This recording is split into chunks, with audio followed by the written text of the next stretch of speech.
Magandang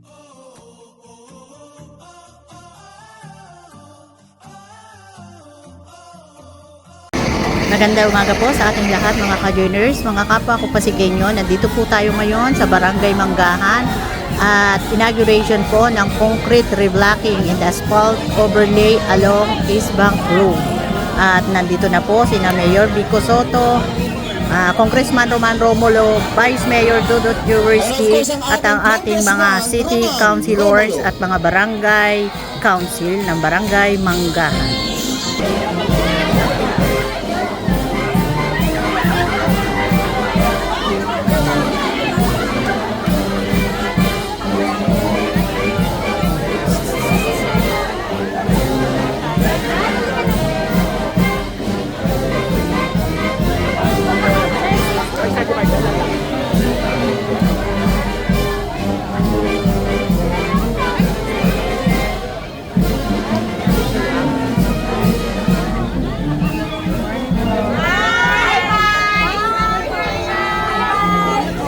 And of course, ang ating Vice Mayor, Dudut Jaworski.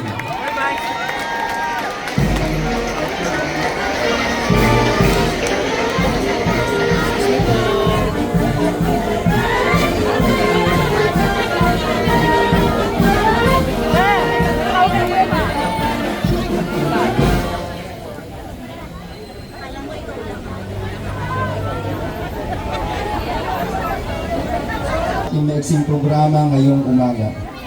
Again, magandang umaga po at welcome po sa ating inauguration ceremony ng inyong bagong concrete reblocking and asphalt overlay along East Bank Road, Barangay Manggahan, Pasig City. Kung mapapansin niyo po, dito lang po tayo nag-program para po hindi po tayo makaabala doon sa ating kalsada. Mamaya po, ang ating pong ceremony, dito po yung ribbon cutting, and then pupuntahan po ni Father Melvin yung ating area na inaugurate para po ma-bless. Upang umpisahan po ang ating maiksing programa ngayong umaga, tinatawagan po natin si Ma'am Irma Fortesa para sa panalangin. Magsitayo po tayong lahat.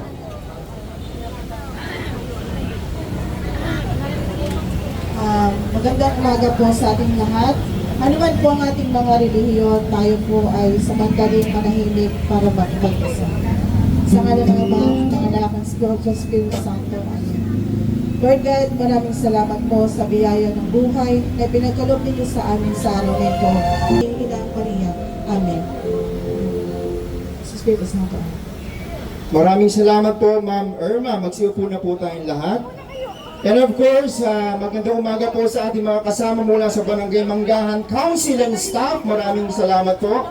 And of course, syempre ang ating mga Friends of the Seat, nandito po. Ay parang mahina. Nasaan po ang Friend of the Seat? At ang mga kawani ng Barangay Manggahan. Parang parehas lang yung ingay, no? Anyway, we would like to acknowledge also our Barangay Captain Capkin Cruz. Magandang umaga po. And of course, sa ating pong humalili po nung time na wala si Captain Cruz, si Ma'am Gloria Luwalhati. Magandang umaga po. Again, magandang umaga at tayo po ay makakarinig na mensahe mula sa ating Congressman Roman Romulo. Magandang umaga po sa ating lahat. Unang-una po, alam po lahat ay busy ngayon araw at maraming gagawin, pero napakahalaga lang na ma-bless natin itong kalsada dahil talagang gamit na gamit itong kalsada na ito. At napakaganda po nung bagong tulay na ginawa dun sa sidewalk. Napakaganda po ng bagong tulay na yun. Sa totoo po, no, yan naman talaga isa sa mga challenges natin dito sa Pasig. Marami tayong mga puno na yung mga ugat niya medyo malalaki na. Dahil po doon, nakakain niya po hindi lang yung kalsada, pero pati yung sidewalk natin nakakain eh. Pero nakakatuwa po nung nakakita tayo na meron tayong parang bridge, tulay na ginawa doon para hindi mapahamak yung puno. Yung puno po, buhay na buhay pa, walang problema. Pero madadaanan na ngayon ng ating mga naglalakad. Kasi importante naman talaga dito ay maging walkable yung ating city. Kaya dahil dito po talaga, congratulate po natin si Mayor Vico Soto, Vice Mayor Dudut Jaworski, Konsehala Angelo, Konsehal Maro, Konsehal Ryan, na talagang siniguradong maging maayos yung paggawa, lalo na yung sidewalk po talaga. Ang alam ko ay aayusin po talaga lahat. Sa barangay natin na to, no, maayos po talaga lahat. Kaya sana po ay maging sama-sama po tayo para maging maayos ang ating barangay, ang ating lungsod. Again, ay, si Father Melvin, nakita ko na. Father Melvin, mahaba-haba yung ang haba nung nung ayos dito, pero kaya-kaya ni Father Melvin. Again, mabuhay po, congratulations, mabuhay po ang lungsod ng Pasig. Maraming salamat po, Congressman Roman Romulo. Alam niyo na, Father Melvin, hindi ka na bago sa ganitong industriya. Mas mahaba pa yung mga binles mo dito. Anyway, para po pakinggan ang mensahe ng ating, tawagin na po natin ating Vice Mayor, Dodot Jaworski. Magandang umaga po sa ating lahat. Talagang good ang morning natin. Magkakasama tayo ngayon dito sa Barangay Manggahan. Siyempre, pati ko rin ang ating mabuting Mayor Tito Soto, Congressman Roman Romulo, sa ating mga konsehal na nandito, Councilor Maro, Councilor Angelo, sa ating pong mga barangay officials, and sa lahat ng mga magaganda at mga gwapong mga residente ng Barangay Manggahan. Alam nyo, napaka-swerte po ninyo dahil ito isa sa malaking project po ng ating lungsod. Kaya nga nabanggit ni Kong kanina na medyo mahaba-haba ang lalakarin ni Father Melvin dahil mahigit 1 kilometro yata itong bibilis niya ngayon. Pero isang paalala lang po na habang pinapaganda ng ating lungsod, ang ating mga kapaligiran, kailangan po namin ng kooperasyon ng bawat isa sa inyo na panatiliin natin ang kaayusan ng inyong lugar. Again, kailangan po namin ng kooperasyon, disiplina ng bawat isa. Lahat ng pagbabagong ginagawa namin sa loob ng aming sa inyong munisipyo o sa inyong City Hall, mababaliwala po kung hindi po natin binabago ang ating ugali dito sa barangay. Kaya ako po ay nananawagan sa inyo, sa ating mga opisyales, na sana isa puso natin yung tinatawag natin na good governance at integridad sa paninilbihan sa taong bayan. Marami po kasing nagpapanggap ng malinis ng puso sa pamamagitan ng pamamigay ng kung ano-ano. Pero tandaan po natin, malaki po ang responsibilidad sa pamahalaan. Ang pinangahawakan po ng pondo ng gobyerno ay hindi pondo ng politiko, yan po ay pera ninyo.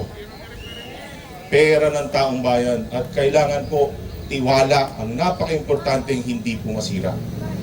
Kaya sana, ulitin ko, itong mga nagagawa po natin ng pagpapaganda, tulungan po natin ang ating lungsod, ang ating pamahalaan na mapanatili ang kaayusan sa inyong lugar. Muli po, congratulations po sa ating lahat at maganda pong umaga.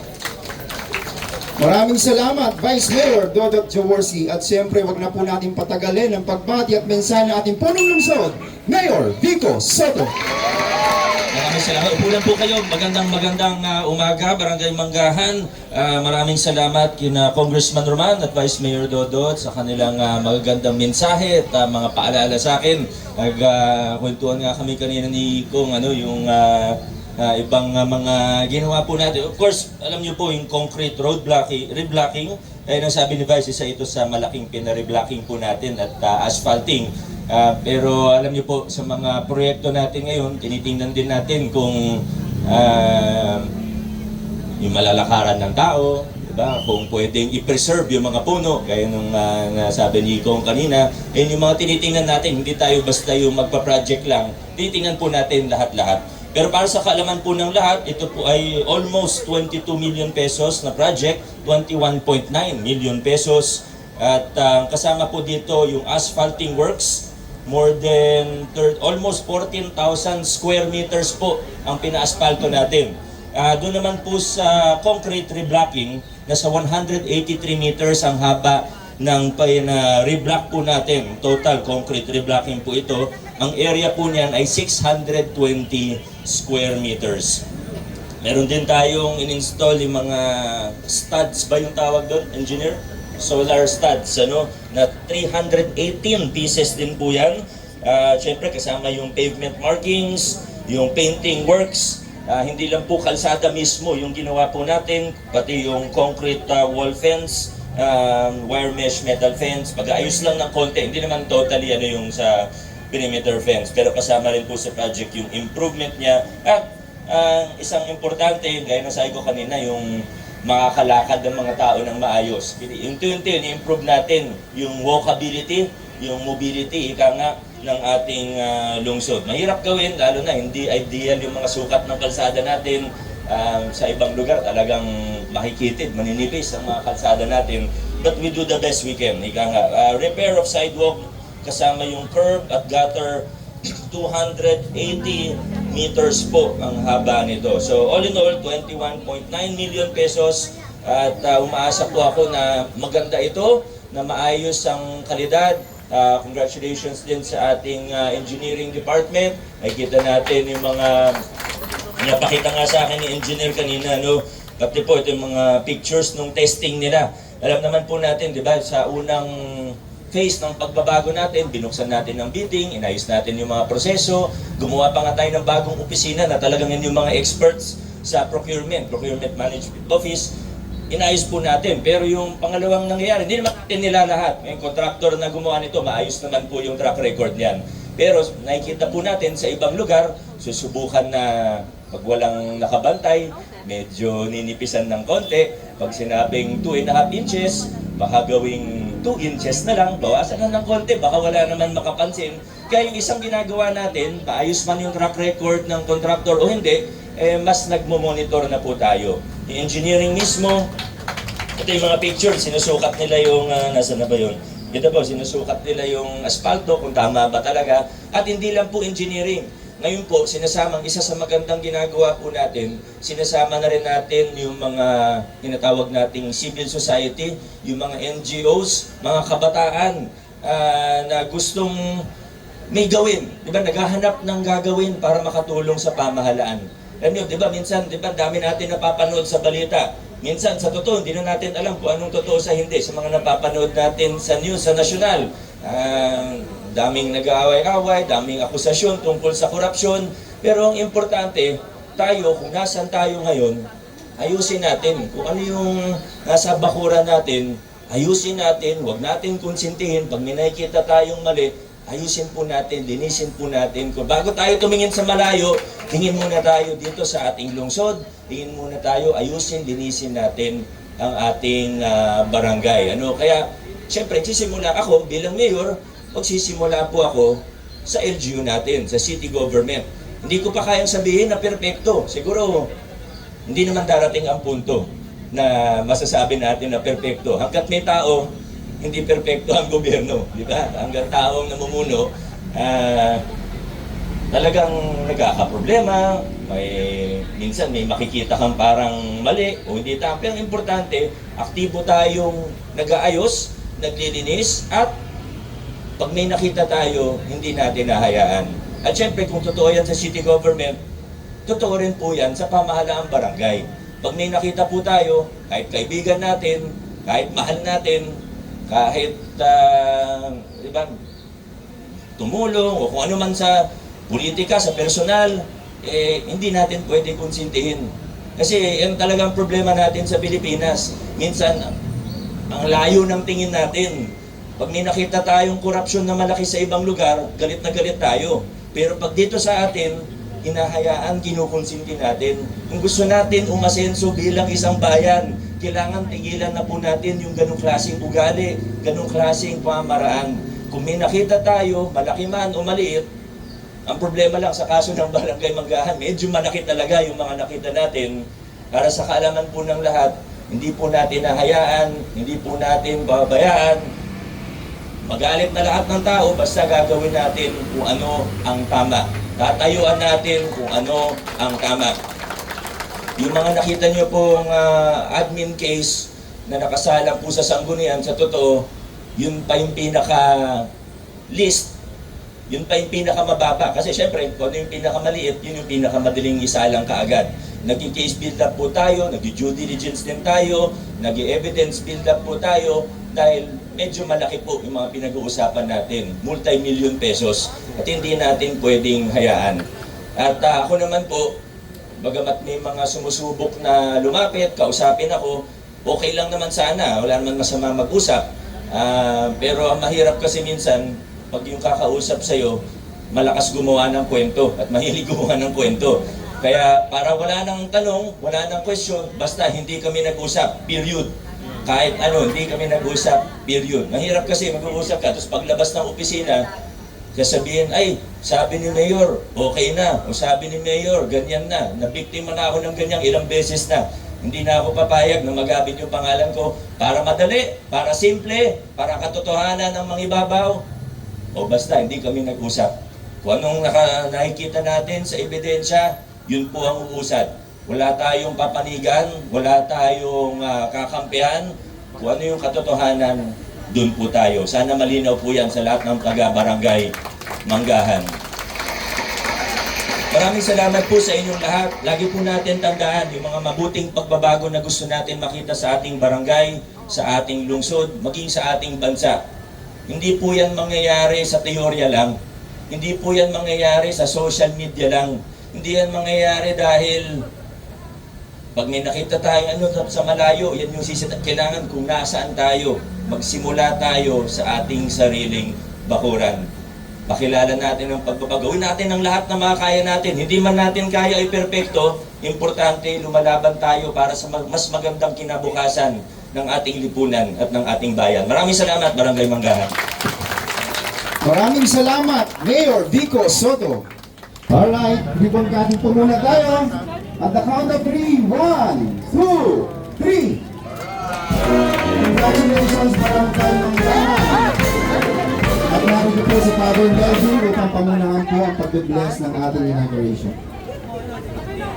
In the name of the Father, and of the Son, and of the Holy Spirit. Amen.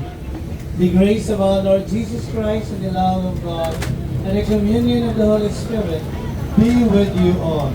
Give us this day our daily bread, and forgive us our trespasses, as we forgive those who trespass. Amen. And blessed is the fruit of thy womb, Jesus.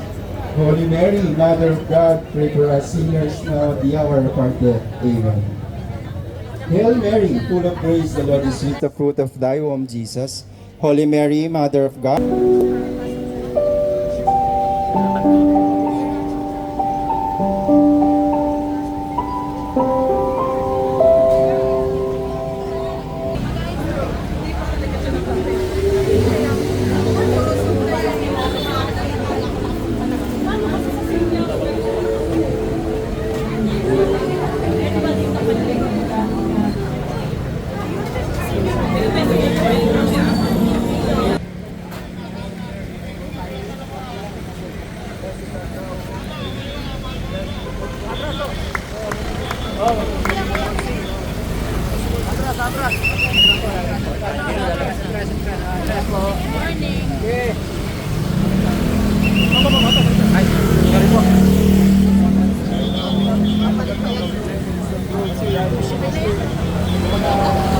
Lord is Christ, who for our sake became man, died on the cross for our sins, rose again from the dead on the third day, and went up to heaven, from where he will come to judge the living and the dead.